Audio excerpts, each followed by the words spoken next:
you. You lost again and again and again. The lights are cut off, but you're still looking at your dream, reviewing it every day and saying to yourself, it's not over until I win.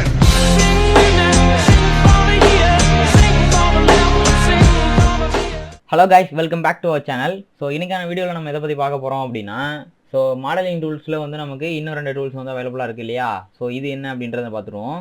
So இதுல first poly solid அப்படினு இருக்கு பாத்தீங்களா. So இந்த poly solid அப்படினா என்னன்னா இதுல பிக்சர்ல தெரியுது பாத்தீங்களா, ஒரு வால் மாதிரி கிரியேட் பண்ணக்கூடியது. இப்ப பாலி அப்படின்றது நமக்கு பாலி லைன்ல வருது, பாலிகான்ல வருது இல்லையா. சோ அந்த மாதிரி இந்த பாலி அப்படினா என்னன்னா நமக்கு இப்போ ஒரு பாலி லைன் அப்படின்னா நம்ம எங்கெங்கெல்லாம் நம்ம கட் பண்ணி பாயிண்ட் க்ளோஸ் பண்ணி நம்ம டிரா பண்றோமோ அதெல்லாம் நமக்கு ஒரே லைனா இருக்கும் பாத்தீங்களா. அது மாதிரி இந்த பாலி சாலிட் அப்படின்றது நம்ம ஒரு லைன் மாதிரியே டிரா பண்ணுவோம். ஸோ அந்த லைன் மாதிரியே டிரா பண்ணும் பொழுது நமக்கு ஒரு வால் மாதிரியான ஒரு ஃபார்மேஷன் கிடைக்குது. அந்த ஒரு வால் நமக்கு எப்படி இருக்குன்னா ஒரே வாலா இருக்கும். அதாவது நீங்க இப்ப பாலி லைன் நீங்க இப்படி டிரா பண்ணுவீங்க இல்லையா. ஸோ இப்போ இப்படி டிரா பண்ணுவீங்க, இப்படி வச்சு இப்படி ட்ரா பண்ணுவீங்க இல்லையா. ஸோ இப்படி ட்ரா பண்ணிட்டு நீங்கள் எஸ்கேப் கொடுக்கும்போது இது எல்லாமே உனக்கு எப்படி இருக்குது, சேம் லைனாக இருக்குது இல்லையா. அது மாதிரி ஒரே வாலாக இருக்கக்கூடியதான் இந்த பாலி சாலிட் அப்படின்றது. ஸோ செலக்ட் பண்ணதுக்கப்புறம் இதில் ஹைட் அப்படின்னு சொல்லி கொடுத்துருப்பாங்க. ஸோ இதில் ஹைட் அப்படின்ற இடத்துல நீங்கள் ஒரு ஸ்டாண்டர்டான ஒரு ஹைட்டை நீங்கள் கொடுத்துக்க வேண்டியதான். ஓகேவா. ஸோ நான் இப்போ ஒரு 50 அப்படின்னு ஒரு ஹைட்டு கொடுக்குறேன். அதுக்கப்புறம் இதில் வித் அப்படின்னு இருக்கு இல்லையா. ஸோ வித் அப்படின்றத நான் கொடுக்குறேன். ஸோ வித் ஒரு 20 அப்படின்னு கொடுக்குறேன். ஓகேவா. ஸோ இப்போ நம்ம என்ன பண்ணலாம் அப்படின்னா டேரெக்டாக நம்ம ஒரு லைன் மாதிரி ட்ரா பண்ணோம் அப்படின்னா இந்த மாதிரி கண்டினியூவாக ஒரு ஃபார்மேஷனாக நமக்கு கிடைக்கும். அதாவது ஒரு வால் மாதிரியான ஒரு அமைப்பு இதில் இருக்கும். ஓகேவா. ஸோ இப்போ இதை நம்ம க்ளோஸ் பண்ணணும் இல்லையா. ஸோ இப்போ நான் இங்கேட்ட கர்சர் நான் க்ளோஸ் பண்ணேன் அப்படின்னா எனக்கு இங்கேட்ட எதுவுமே காமிக்கல பாருங்க. அதாவது எந்த ஒரு பாயிண்ட்டுமே எனக்கு காமிக்கல. ஸோ இது நம்ம ஈஸியாக நம்ம இன்னொரு மெத்தடில் க்ளோஸ் பண்ணலாம். ஸோ இந்த க்ளோஸ் அப்படின்ற மெத்தட் பாலிகான் யூஸ் பண்ணி, அதாவது ஒரு பாலி லைனோ இல்லை ஒரு லைனோ நீங்கள் யூஸ் பண்ணிக்கிட்டு இருக்கும் பொழுது பார்த்தீங்கன்னா இந்த க்ளோஸ் அப்படின்றது இந்த டேப் கமெண்ட் பாரில் உங்களுக்கு ஷோ ஆகும். ஸோ இதை நீங்கள் ஜஸ்ட் கிளிக் பண்ணாலும் சரி, அப்படி இல்லைனா சி என்டர் அப்படின்னு டைப் பண்ணாலும் சரி. ஸோ நீங்கள் கொடுத்தீங்க அப்படின்னா ஆட்டோமேட்டிக்காக அந்த சாலிட் என்ன ஆயிருன்னா இந்த மாதிரி க்ளோஸ் ஆகி ஒரு ஸ்கொயர் மாதிரியான ஒரு ஷேப் நமக்கு இந்த மாதிரி கிடைக்கும். ஓகேவா. ஸோ இந்த பாலி சாலிட் அப்படின்னா என்னது, நமக்கு ஒரு வால் மாதிரியான ஒரு ஃபார்மேஷன் கிடைக்கிறது யூஸ் பண்ண குடிக்கலாம். ஓகேவா. ஸோ இது நிறைய இடத்துல பயன்படாது. ஸோ இது ஏதாவது ஒரு இடத்துல தான் பயன்படுற மாதிரி இருக்கும். ஸோ இந்த கமெண்ட் ஜஸ்ட் என்ன அப்படின்றது தெரிஞ்சு வச்சுக்கோங்க. ஓகேவா. ஸோ நெக்ஸ்ட் இந்த ப்ரெஸ் புல். ஸோ இந்த ப்ரெஸ் புல் தான் AutoCAD 3Dலே ரொம்ப இம்பார்ட்டண்டான ஒரு டூல். ஏன் அப்படி சொல்கிறேன் அப்படின்னா இப்போ நம்ம ஒரு 3D மாடல் வரைகிறோம். ஓகேவா. ஸோ இப்போ ஒரு 3D மாடல் நான் ரெடி பண்ணிக்கிறேன். இப்போ எனக்கு இப்படி ஒரு மாடல் இருக்குது. ஸோ இந்த ஒரு மாடலில் நான் ஒரு ஹோல் போடணும். இப்போ எனக்கு இந்த இடத்துல ஒரு ஹோல் போடணும் அப்படின்னா ஸோ அந்த மாதிரி ஹோல் போடுறதுக்கோ இல்லை ஒரு மெட்டீரியலை ஆட் பண்ணுறதுக்கோ இது ரெண்டு விதமாகவும் நமக்கு இந்த ப்ரெஸ் புல் அப்படின்ற ஒரு டூல் நமக்கு பயன்படும். ஓகேவா. ஸோ நல்லா கவனிங்க. ஸோ இந்த ப்ரெஸ் புல் அப்படின்றது என்னது, நமக்கு ஒரு ஹோல் போடவோ, அதாவது கட் பண்ணவோ, மெட்டீரியலை ரிமூவ் பண்ணவோ இல்லை மெட்டீரியலை ஆட் பண்ணவோ நமக்கு முடியும் இந்த டூல்னால. ஓகேவா. ஸோ அதான் அந்த டூலோட யூசேஜ். ஸோ ப்ரெஸ் புல் அப்படின்றத செலக்ட் பண்ணுறதுக்கு முன்னாடி நமக்கு ஒரு ஸ்கெட்ச் இருக்கணும். ஓகேவா. ஸ்கெட்ச் அப்படின்னா எதை சொல்கிறேன் அப்படின்னா இப்போ எனக்கு இந்த ஃபேஸில் எனக்கு என்ன வேணும், ஒரு ஹோல் தேவைப்படும் இல்லையா. ஸோ அந்த ஹோலுக்கு நான் ஒரு சர்க்கிள் ட்ரா பண்ணிக்கிறேன். ஸோ இப்படி ஒரு சர்க்கிள் ட்ரா பண்ணிக்கிறேன். ஸோ சர்க்கிள் ட்ரா பண்ணிட்டேன். எனக்கு இந்த ஷேப்பில் தான் எனக்கு என்ன வேணும், ஒரு ஹோல் வேணும் உள்ளார. ஓகேவா. ஸோ அதுக்கு நான் அந்த ப்ரெஸ் புல் அப்படின்றத செலக்ட் பண்ணுறேன். ஸோ ப்ரெஸ் புல் செலக்ட் பண்ணுறதுக்கு முன்னாடி ஒரு 3D ஆப்ஜெக்ட் இருக்கணும், அதில் ஒரு ஸ்கெட்சாவது இருக்கணும், இல்லை ஏதாவது ஒரு ஃபேஸாவது இருக்கணும். ஓகேவா. நான் ஃபேஸுன்றதை நான் அப்புறம் சொல்லித்தரேன். ஸோ இந்த ஸ்கெட்ச் இருக்கணும். ஓகேவா. ஸோ ப்ரெஸ் புல் அப்படின்றத செலக்ட் பண்ணுறேன். செலக்ட் பண்ணதுக்கப்புறம் பார்த்தீங்கன்னா எனக்கு இன்சைடில் எனக்கு என்ன காமிக்குது, இந்த சர்க்கிள் காமிக்குதா. ஸோ இப்போ நான் இன்சைடில் நான் இப்படி செலக்ட் பண்ணுறேன். செலக்ட் பண்ணதுக்கப்புறம் என்னோட கர்சரை நான் ப்ளஸ் டைரக்ஷனில் நான் மூவ் பண்ணேன் அப்படின்னா எனக்கு மெட்டீரியல் ஆட் ஆகும். இதே மைனஸ் டைரக்ஷனில் மூவ் பண்ணேன் அப்படின்னா மெட்டீரியல் எனக்கு ரிமூவ் ஆகும். ஆனால் இப்போ மைனஸ் டைரக்ஷனில் தான் நான் என்ன பண்ணியிருக்கேன், மூவ் பண்ணியிருக்கேன். எனக்கு மெட்டீரியல் என்ன ஆகுது, காமிக்குது. இப்போ நான் இதை கிளிக் பண்ணி க்ளோஸ் பண்ணேன் அப்படின்னா, அதாவது ஒரு கிளிக் பண்ணேன் அப்படின்னா எனக்கு என்ன ஆகுது, இந்த இடத்துல மெட்டீரியல் ரிமூவ் ஆகிடுது. பார்த்தீங்களா. ஸோ இந்த மாதிரி மெட்டீரியல் ரிமூவ் ஆகும். ஓகேவா. இதே நீங்கள் ப்ரெஸ் புல் கொடுத்துட்டு உங்கள் கர்சரை, அதாவது எந்த ரீஜனோ அந்த ரீஜனுக்குள்ளார செலக்ட் பண்ணிவிட்டு உங்கள் கர்சரை ப்ளஸ் டைரக்ஷனில் இழுத்து ஒரு கிளிக் பண்ணீங்க அப்படின்னா இந்த மாதிரி மெட்டீரியல் ஆட் ஆகும். ஓகேவா. ஸோ இந்த டூலை நம்ம ரெண்டு விதமாக பயன்படுத்தலாம். மெட்டீரியல் ஆட் பண்ணுறதுக்கும் பயன்படுத்தலாம், மெட்டீரியலை ரிமூவ் பண்ணுறதுக்கும் பயன்படுத்திக்கலாம். ஓகேவா. ஸோ மறுபடியும் இந்த டூல் புரியலை அப்படின்னா வீடியோ மறுபடியும் தொடர்ச்சியிலேருந்து பாருங்கள். ஸோ நல்லா புரியும். ஓகேவா. ஓகே. ஸோ இப்போ அடுத்து வந்து நமக்கு என்ன டூல் பார்க்க போகிறோம் அப்படின்னா அந்த சாலிட் எடிட்டிங்ஸில் என்னென்ன எடிட்டிங் டூல்ஸ்லாம் நம்ம வந்து பார்ப்போம் அப்படின்றத பார்க்கலாம். ஓகேவா? ஸோ இதுல வந்து ஃபர்ஸ்ட் இருக்கிறது வந்து யூனியன் அப்படின்றது. ஓகேவா? ஸோ இந்த யூனியன் அப்படின்றது நம்ம வந்து நிறைய அந்த மேக்ஸ்லலாம் பார்த்துருப்போம் இல்லையா? ஸோ இந்த யூனியன் சப்ராக்ஷன் அப்படின்றதெல்லாம் இருக்கும் பார்த்தீங்களா? ஸோ அதே தான் இதில். ஓகேவா? ஸோ இந்த யூனியன் அப்படின்ற சப்ராக்ஷன் அப்படின்றதெல்லாம் நமக்கு இந்த சாலிடில் அவைலபிளாக இருக்கும், ஹோம்லேயும் அவைலபிளாக இருக்கும். ஸோ சாலிடில் வந்து நமக்கு அதோட நேம் எல்லாமே டீட்டெயிலாக கொடுத்துருப்பாங்க. ஓகேவா? ஸோ இதில் இந்த யூனியன் அப்படின்னா என்ன? யூனியன் அப்படின்னா எல்லாத்தையும் நமக்கு ஒன்று சேர்க்கறது. இப்போ எக்ஸாம்பிளுக்கு ஒரு நெட் இருக்கு, ஒரு போல்ட் இருக்கு. அது இன்னும் தனித்தனி செப்பரேட் ஆப்ஜெக்ட். அது ரெண்டுத்தையும் நம்ம வந்து அசம்பிள் பண்ணும் பொழுது அது என்ன ஆப்ஜெக்டா இருக்கும்? ஒரு சிங்கிள் ஆப்ஜெக்டா இருக்கும். அதாவது ஒரு காம்பனண்டா இருக்கும் பார்த்தீங்களா? ஸோ அந்த மாதிரி இருக்கிறது தான் இந்த யூனியன் அப்படின்றது. ஓகேவா? ஸோ இந்த யூனியனுக்கு நான் ஒரு எக்ஸாம்பிள் ட்ரா பண்ணுறேன். ஸோ இப்போ இப்படி ஒரு ஆப்ஜெக்ட் வரைகிறேன். இந்த ஒரு ஆப்ஜெக்டில் நான் என்ன பண்ணுறேன் அப்படின்னா ஒரு சிலிண்ட்ரிக்கல் ஷேப்பில் நான் வந்து ஒரு ஆப்ஜெக்ட் வரைஞ்சிக்கிறேன். ஸோ இப்படி ஒரு ஆப்ஜெக்ட் வரைஞ்சிக்கிறேன். அதுக்கப்புறம் இங்கே இப்படி ஒரு ஆப்ஜெக்ட் வரைஞ்சிக்கிறேன். ஓகேவா? ஸோ எனக்கு இது ஒரு ஆப்ஜெக்ட். ஸோ இந்த ஒரு ஆப்ஜெக்டில் எனக்கு இது ஒரு பார்ட்டு, இது ஒரு பார்ட்டு, இது ஒரு பார்ட்டு. மொத்தம் எனக்கு 3 பார்ட் இருக்குது. ஆனால் இது எல்லாமே எனக்கு என்னது? ஒரே ஒரு காம்பனண்ட் தான். ஓகேவா? ஸோ அந்த ஒரு காம்பனண்ட்டாக இருக்கிறதுக்கு தான் நம்ம வந்து யூனியன் அப்படின்றது பண்ணுவோம். அதாவது தனித்தனியாக உள்ள ஆப்ஜெக்டை நம்ம வந்து குரூப் பண்ணுவோம் பார்த்தீங்களா 2Dயில்? அதே மாதிரியே சேம் லைக் தட் இங்கே வந்து யூஸ் ஆகும். ஓகேவா? ஸோ யூனியன் அப்படின்றத செலக்ட் பண்ண போகிறீங்க. செலக்ட் பண்ணிவிட்டு நமக்கு எதெல்லாம் ஜாயிண்ட் ஆகணுமோ அது எல்லாத்தையும், அதாவது எதெல்லாம் சிங்கிள் பார்ட்டாக மாறணுமோ, ஒரே பார்ட்டாக ஒரே காம்பனண்ட்டாக மாறணுமோ அது எல்லாத்தையும் நம்ம வந்து இப்படி செலக்ட் பண்ண போகிறோம். செலக்ட் பண்ணிவிட்டு ஒரு என்டர் மட்டும் கொடுத்தா போதும், ஆட்டோமேட்டிக்காக என்ன ஆகும்னா ஒரே காம்பனண்ட்டாக மாறிடும். ஓகேவா? ஸோ இந்த மாதிரி நமக்கு ஒரே ஆப்ஜெக்டாக நமக்கு ஷோ ஆகும். ஓகே. ஸோ இப்போ நான் வந்து தனித்தனியாக ட்ரா பண்ணுறேன். இப்போ நான் என்ன பண்ணுறேன்? இப்படி ஒரு பாக்ஸ் வரைகிறேன். அதே மாதிரி இங்கே ஒரு பாக்ஸ் வரைகிறேன். இப்போ எனக்கு இதில் இன்பிட்வீனில் வந்து எனக்கு ரொம்ப டிஸ்டன்ஸ் இருக்கா? ஸோ சம் டிஸ்டன்ஸ் வந்து இங்கே அவைலபிளாக இருக்குது.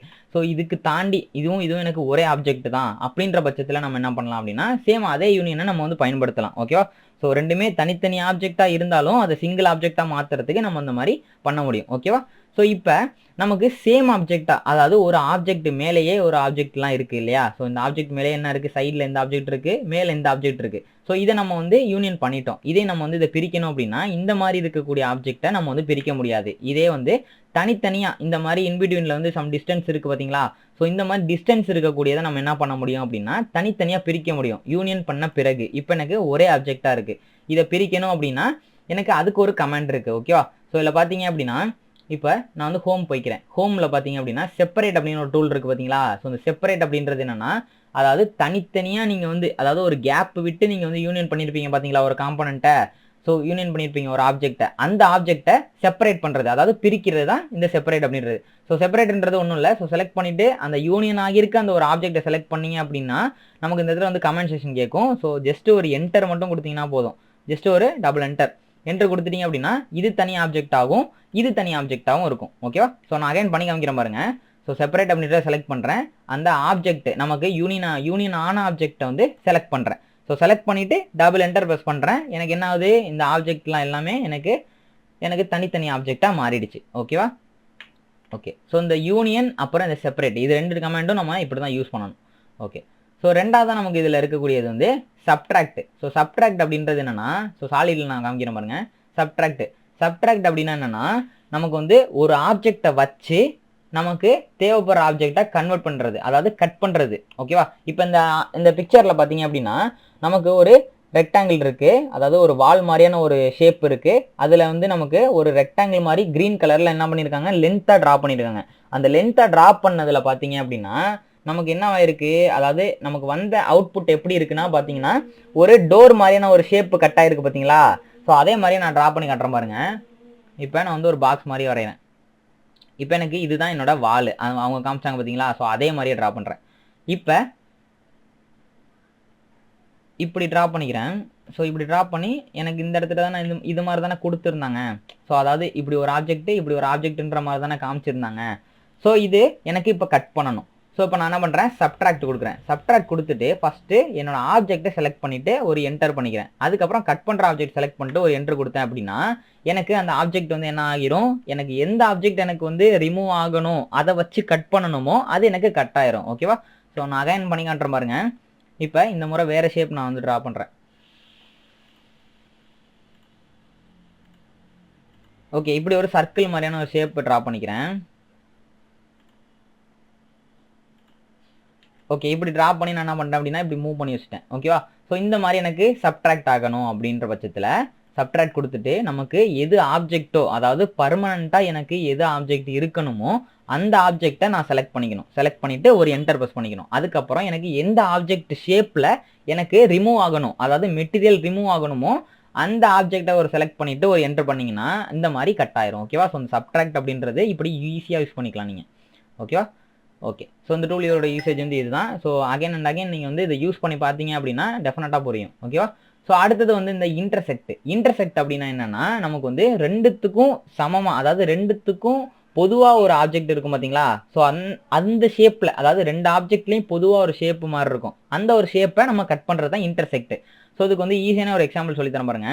இப்போ நான் ஒரு பாலிகான் ட்ரா பண்ணிட்டு என்ன பண்ணிட்டேன் அப்படின்னா, இந்த மாதிரி எக்ஸ்ட்ரூட் பண்ணிட்டேன். ஒரு பாலிகான் ட்ரா பண்ணி 6 சைடு உள்ள பாலிகான் ட்ரா பண்ணி இந்த மாதிரி எக்ஸ்ட்ரூட் பண்ணிட்டேன். கீழே வந்து இன்னொரு சர்க்கிள் நான் வந்து ட்ரா பண்ணியிருக்கேன் இல்லையா? ஸோ இந்த சர்க்கிளை நான் என்ன பண்ண போகிறேன் அப்படின்னா எக்ஸ்ட்ரூட் பண்ண போகிறேன் மறுபடியும். ஸோ எக்ஸ்ட்ரூட் செலக்ட் பண்ணிவிட்டு சர்க்கிள் செலக்ட் பண்ணிவிட்டு இதில் எக்ஸ்ட்ரூட் பண்ணிக்கிறேன். ஓகேவா? இப்போ இந்த சர்க்கிளை நான் என்ன பண்ண போகிறேன் அப்படின்னா ஃபில்லட் கமாண்ட் யூஸ் பண்ணி ஃபில்லட் பண்ண போகிறேன். ஓகேவா? ஸோ நம்ம 2Dயில் வந்து ஃபில்லட் அப்படின்றத பார்த்துருப்போம். எட்ஜை வந்து நமக்கு என்ன ஆகும், ஒரு ரேடியஸில் வந்து ஒரு ஆஃப் சர்க்கிள் மாதிரி கிரியேட் ஆகும் பார்த்தீங்களா? ஸோ அதுதான் ஃபில்லட் அப்படின்றது. இதுவே இது 3Dயில் எப்படி யூஸ் ஆகும் அப்படின்றத பார்ப்போம். ஸோ 3Dயில் வந்து சாலிட் எடிட்டிங் அப்படின்ற இந்த ஒரு டேப்ல நமக்கு ஃபில்லட் எட்ஜ் அப்படின்னு சொல்லி கொடுத்துருப்பாங்க. ஸோ அதில் பார்த்தீங்க அப்படின்னா வெறுமனே ஃபில்லட் அப்படின்னு சொல்லி கொடுத்துருப்பாங்க. ஸோ இதில் வந்து பார்த்தீங்கன்னா சாலிட் எடிட்டிங்கில் ஃபில்லட் எட்ஜ் அப்படின்னு சொல்லி கொடுத்துருப்பாங்க. ஸோ இதை நீங்கள் செலக்ட் பண்ணிவிட்டு அந்த கார்னர் இருக்குது பார்த்தீங்களா? ஸோ அந்த கார்னர் செலக்ட் பண்ணீங்க அப்படின்னா அந்த ரேடியஸ் வந்து நமக்கு காமிக்கும். ஓகேவா?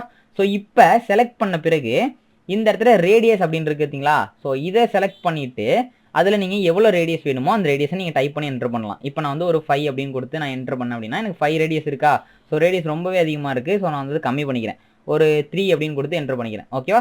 ஸோ 3 என்டர் பண்ண பிறகு அகைன் ஒரு என்டர் பண்ணணும். ஸோ மறுபடியும் ஒரு என்டர் பண்ணீங்க அப்படின்னா அந்த ஆப்ஜெக்ட் என்னவா மாறும்னா இந்த மாதிரி டிரான்ஸ்பரன்சியான ஆப்ஜெக்டாக மாறும். ஓகேவா? ஸோ இதில் இந்த ஆரோ மார்க்கில் நிறையா கொடுத்துருப்பாங்க. ஸோ இது எல்லாமே நான் வந்து இந்த கமெண்டை வந்து மறுபடியும் நடத்துவேன். ஸோ அப்போ நான் வந்து கிளியராக எக்ஸ்பிளைன் பண்ணுறேன். ஸோ இப்போ நமக்கு டிரான்ஸ்பரண்டாக இருக்குது. ஸோ அகைன் ஒரு என்டர் ப்ரெஸ் பண்ணீங்க அப்படின்னா இந்த மாதிரி ஆப்ஜெக்டாக கிரியேட் ஆயிரும். இப்போ பார்த்தீங்கன்னா நமக்கு ஆப்ஜெக்டாக கிரியேட் ஆயிருக்கா? ஸோ இந்த மாதிரி கிரியேட் ஆயிரும். ஓகேவா? ஓகே. ஸோ இதுக்கப்புறம் என்ன பண்ணோம், இந்த இன்டர்செக்ட் அப்படின்றது யூஸ் பண்ணும். ஓகேவா? ஸோ ஒரு போல்ட்டில் வந்து நட்டு இருக்கும் பார்த்தீங்களா? ஸோ அந்த நட்டு ஷேப் எப்படி இருக்கும், நமக்கு இந்த கார்னர்லாம் வந்து பெண்டாகி இருக்கும்ல, அதாவது இந்த கார்னர்லாம் நமக்கு இந்த மாதிரி ரேடியஸில் பெண்டான மாதிரி இருக்கும் பார்த்தீங்களா? ஸோ அந்த மாதிரி, அதாவது ரெண்டுத்துக்கும் பொதுவாக உள்ள ஒரு ஷேப் வச்சு நம்ம கட் பண்ண போகிறோம் அப்படின்ற மாதிரி இருக்கக்கூடிய ஆப்ஜெக்ட். ஓகேவா? ஸோ இப்போ இன்டர்செக்ட் அப்படின்றத செலக்ட் பண்ணுறேன். ஸோ இன்டர்செக்ட் செலக்ட் பண்ணிவிட்டு ரெண்டு ஆப்ஜெக்டையும் நான் என்ன பண்ணுறேன் அப்படின்னா செலக்ட் பண்ணிவிட்டு ஒரு என்டர் ப்ரெஸ் பண்ணுறேன். இப்போ பார்த்தீங்கன்னா எனக்கு அந்த சர்க்கிளில் நம்ம வந்து ஃபில்லட் பண்ண பார்த்தீங்களா? ஸோ அதுதான் எனக்கு என்னது, ரெண்டுத்துக்கும் பொதுவாக உள்ள ஒரு பார்ட்டு.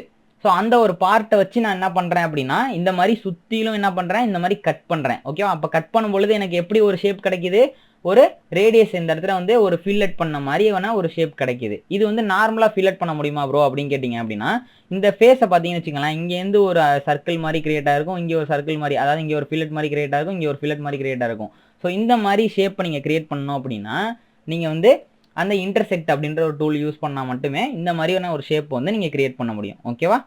ஓகே. ஸோ இதுதான் வந்து இந்த பூலியன் ஆப்ரேஷனில் உள்ள யூனியன், சப்ட்ராக்ஷன், இன்டர்செக்ஷன் அப்படின்ற ஒரு டூலோட யூசேஜ். ஸோ இது எல்லாமே மறுபடியும் நீங்கள் யூஸ் பண்ணி பாருங்கள். யூஸ் பண்ணி பார்த்தீங்க அப்படின்னா டெஃபினட்டாக புரியும். ஓகேவா? நம்ம வீடியோட எண்டுக்கு வந்துட்டோம். ஸோ மறக்காம சேனலை சப்ஸ்கிரைப் பண்ணுங்கள், சப்போர்ட் பண்ணுங்கள், பெல் பட்டன் ப்ரெஸ் பண்ணிடுங்க, உங்கள் ஃப்ரெண்ட்ஸுக்கு வந்து ஷேர் பண்ணிவிடுங்க. ஓகேவா? So this is Dayalan. Thank you.